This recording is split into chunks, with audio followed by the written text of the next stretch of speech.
ನನ್ನ ಹೆಸರು ಪೂರ್ಣಿಮಾ ಅಂತ. ನಾನು ಸೆಕೆಂಡ್ PUC ಓದ್ತಿದ್ದೀನಿ. ಬೋರ್ಡ್ ಎಕ್ಸಾಮ್ ಇತ್ತು ಆ್ಯನ್ಯುವಲ್ದು. 28ನೇ ತಾರೀಕು ಕನ್ನಡ ಎಕ್ಸಾಮ್ ಬರೆದ್ಬಿಟ್ಟು ಮನೆಯಲ್ಲಿ ಬಂದುಬಿಟ್ಟು ಕ್ರಾಸ್ ಚೆಕ್ ಮಾಡ್ತಿದ್ದೆ, ಏನೇನು ಬರೆದಿದ್ದೆ ಏನೇನು ಬರೆದಿಲ್ಲ ಅಂತ.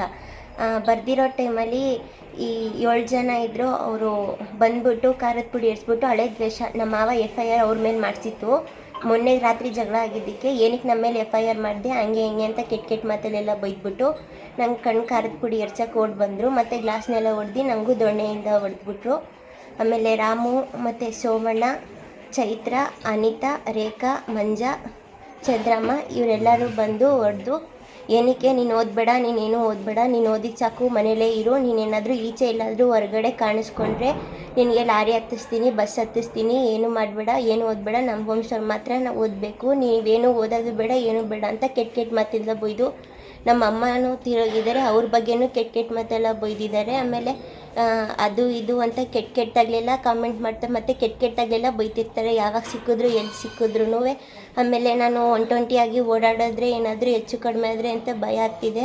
ಆಮೇಲೆ ಸುಮ್ಮನೆ ಏನಕ್ಕಾದರೂ ಸರಿ ಬಂದುಬಿಡ್ತಾರೆ, ದೊಣ್ಣೆ ತಗೋತಾರೆ, ಹೊಡಿತಾರೆ, ನಿಮ್ಗೆ ಕೇಳೋರಿಲ್ಲ, ಯಾರೂ ಇಲ್ಲ, ನನ್ನ ಹತ್ರ ದುಡ್ಡು ಐತೆ, ನಾನು ಜಯಿಸ್ಕೊಳ್ಳೋದು ನಂಗೆ ಗೊತ್ತು ಅಂತ ಸೋಮಣ್ಣ, ಚೈತ್ರ ಅವರೆಲ್ಲ ಹೇಳ್ತಾರೆ. ಆಮೇಲೆ ಯಾವಾಗಲೂ ನಾನು ಶ್ರೀಮಂತ, ನಾನು ಸಾಹುಕಾರ, ನೀನು ಕೇಳೋರು ಯಾರೂ ಇಲ್ಲ ಅಂತ, ಅವ್ರದ್ದು ದೊಡ್ಡ ವಂಶ ಅಂತ, ಏನೋ ನಿಮ್ಮ ವಂಶದವ್ರು ಏನೋ ಆಗಬಾರ್ದು ಅಂತ ನಮ್ಮನ್ನ ಕೀಳಾಗಿ ನೋಡ್ತಾರೆ ಯಾವಾಗಲೂ. ಇಲ್ಲ ಸರ್, ಎಕ್ಸಾಮ್ 3ನೇ ತಾರೀಕಿದೆ, ನಂದು ಇಂಗ್ಲೀಷು, ಇಲ್ಲೇ ಅಡ್ಮಿಂಟ್ ಆಗಿದ್ದೀನಿ. ಇವರೊಂದಿಗೆ ಆಡಿಕೊಂಡು ಇವ್ರ ಜಗಳದಿಂದ ನನ್ನ ಭವಿಷ್ಯನೇ ಹಾಳು ಮಾಡಬೇಕು ಅಂತ ಕಾಯ್ತಾ ಕೂತಿದ್ದಾರೆ ಅವರೆಲ್ಲ.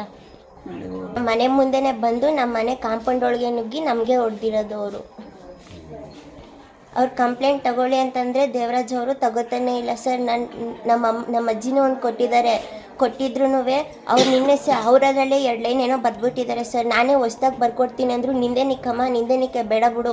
ನಮ್ಮ ಅಜ್ಜಿ ಅಂತಾರೆ, ನೀವೇನಾದರೂ ನನ್ನ ಮೊಮ್ಮಗಳು ಕಂಪ್ಲೇಂಟ್ ತಗೊಂಡಿಲ್ಲ ಅಂದರೆ ನೇಣಾಕೋತೀನಿ ಅಂದರೆ, ಹೋಗಮ್ಮ ಹಾಕೊಳ್ಳಿ ಹೋಗಿ ಅಂತ ಅಂತಾರೆ. ದೇವರಾಜನವರು ಸರ್, ಕಾನ್ಸ್ಟೇಬಲ್.